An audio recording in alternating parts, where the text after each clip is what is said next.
as coisas, às vezes elas acontecem por coincidência. Então, pô, no pior momento dessa crise local que a gente está tendo econômica no Brasil, você teve nos Estados Unidos o Dow Jones caindo por 10 dias consecutivos, algo que nunca aconteceu em 50 anos, nos últimos 50 anos, né? Isso é coincidência. Isso aconteceu lá e acabou fazendo com que a gente tivesse aqui uma tempestade perfeita. Mas tem outras coisas que não são coincidência. Por exemplo, não é coincidência essa pressão sobre o governo no campo econômico ter aumentado depois que o Dino colocou aquele freio nas emendas. Então, isso não é coincidência. Ou seja, quando você começa a querer coisa do governo, a primeira coisa que você tem que fazer é colocar o governo como ali refém seu. Você tem que chantagear o governo. Então você pode ter certeza que como o governo depende da ajuda do Congresso para poder aprovar o tal pacote fiscal que agrada a Faria Lima, e o Congresso que está junto com a Faria Lima, você pode ter certeza disso, viu a chance agora de chegar e falar assim, olha só, não é assim que a banda toca não. Tu vai me agradar? Se tu me agradar aqui, a gente também alivia um pouco do lado de cá. Entendeu? Então isso não é coincidência. Agora tem outra coisa que também não é coincidência, que as pessoas têm que ter na cabeça. Depois da privatização da Sabesp, o Tarcísio de Freitas, naquele evento de privatização, ele teve um cheque de 3 bilhões de reais para distribuir para quem ele quisesse no mercado financeiro. Como é que foi esse cheque, Eduardo?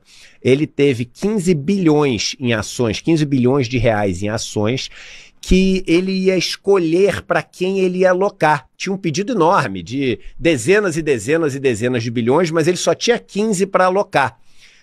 A ação já estava subindo 20% no dia.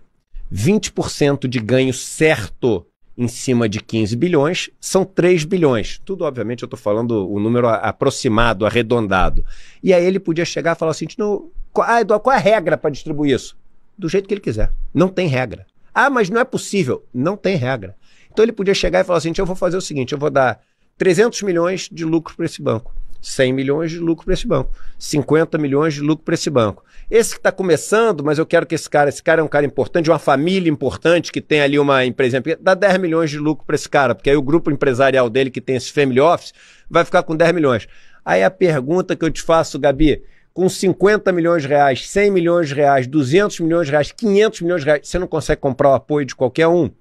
Logo depois disso, começam reuniões, é tudo coincidência, do Roberto Campos Neto a portas fechadas com o Tarcísio de Freitas. Aí você fala o seguinte, e depois disso, o mercado inteiro, né, apostando contra ali o governo.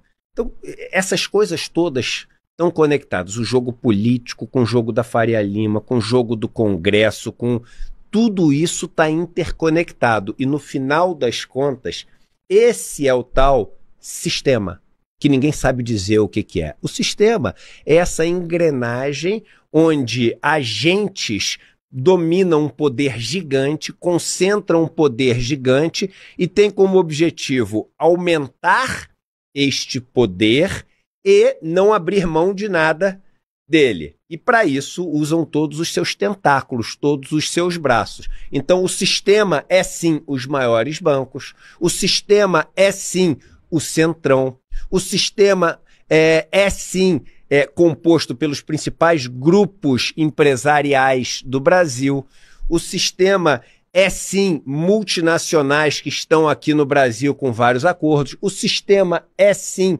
os grandes proprietários de terra no Brasil, o sistema é sim o agronegócio. Então todas essas coisas estão conectadas. Todas essas coisas. E você se opõe. O sistema é sim a grande mídia, que hoje em dia tem como principal dono os bancos e corretoras. E aí, quando você mexe com uma coisa dessas, você mexeu com todas. E muitas vezes a reação, né, por isso que a gente chama até os reacionários. Ou seja, você quer progredir, a gente diz que a gente é progressista, porque a gente quer progredir, mas tem gente que não quer que a gente progrida. Então essas pessoas são as que vão reagir, são os reacionários, eles querem andar para trás. Então essas pessoas muitas vezes se atacam de um lado e vê a reação vindo do outro. Fala, que coincidência. Não é coincidência. é para manter o sistema como ele funciona.